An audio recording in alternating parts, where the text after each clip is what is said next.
করিমগঞ্জ উপজেলার নোয়াবাদ ইউনিয়নের দরগা ভিটা এলাকার নুরুল হক নার্সারি করেছেন পার্শ্ববর্তী জাফরাবাদ ইউনিয়নের মালিবাড়ি এলাকায় কিশোরগঞ্জ করিমগঞ্জ সড়কের পাশে। নাম দিয়েছেন হক উদ্যান নার্সারি। নার্সারিতে প্রায় ৩০০ জাত রয়েছে।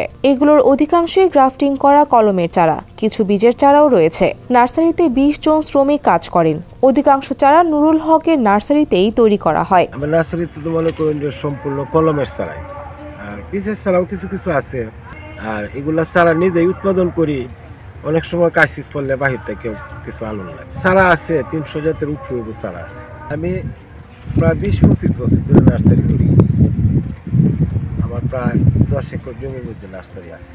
প্রায় ৩-৪ লাখ টাকা প্রতি মাসে বিক্রি হয়। আবার সারা কিশোরগঞ্জ জেলা, সিলেট, সুনামগঞ্জ, নেত্রকোনা এদিক দিয়ে আমার চারা বিক্রি হয়। মোটামুটি আলহামদুলিল্লাহ ভালোই। আমরা এই নার্সারিতে আপনার অনেক বছর ধরে, অনেক দিন ধরে কাজ করতেছি এবং শীত নাই গরম নয়, চৈত কার্তিক 12 মাসই কাজ। এবং এই কাজ করে আমরা 20 জন মানুষ, আমরা এইখানে 20 জন মানুষ সবসময় আছি। মাঠের অলরাউন্ডার আমি, আর ঘরের allrounder Taylox. Taylox toilet cleaner, clean মানেই টাইলক্স। এখানে 2 টাকা থেকে 2000 টাকা দামের চারা পাওয়া যায়। মরিচের চারা 2 টাকা, আবার রামবুটান, রঙ্গন সহ কিছু বিদেশি ফল ও কিছু আমের কলম বিক্রি হয় 2000 টাকায়। শুধু তাই নয়, রয়েছে গোলাপ, জবা, নয়নতারা, চন্দ্রমল্লিকা, গাঁদা সহ বিভিন্ন জাতের ফুলের চারা।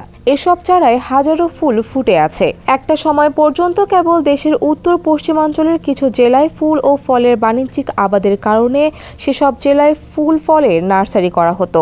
এখন দেশের সর্বত্রই বাণিজ্যিক ফুল ফল চাষ বেড়েছে। এসব গাছের চারা তৈরির নার্সারির সংখ্যাও বেড়েছে।